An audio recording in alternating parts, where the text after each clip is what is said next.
اے مالک د یو کم سلو نمونو هر یو نوم دې د زړګي د کېښودو دی ستا د ټولو صفتي نومونو زار شم خو الله پکې د زړه د یخېدو دی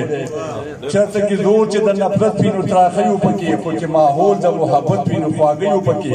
مونږ هغه نه یو چې سیوړه په یو ځای نشو خوړی مونږ چې ورپرېوځي یو ځای ته نو پراته یو پکې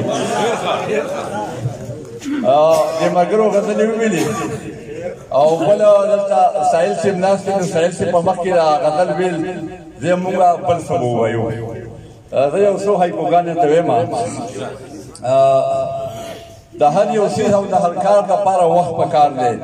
موږ چې د مینې باس کوو په خلقو داسې لګي لکه بوډا سړی چې ونښلي په ګاډي پسې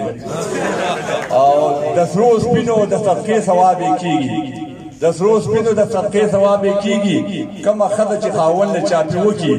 خو د ښځې د چاپۍ ملا څه نه وایي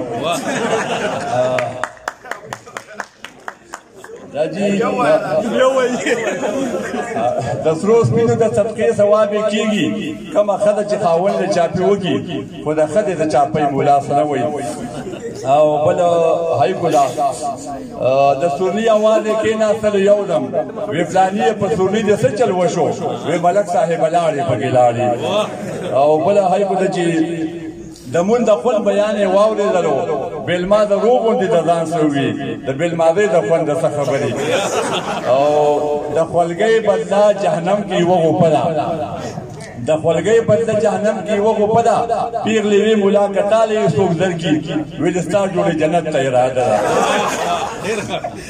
نیمه ګنټې راله ماغه وغواړه بیا یې ویل د وخت کمی دی ورونو یو درې غزلې درته ویمه جو بس او د هر یو څیز سره انصاف پکار دی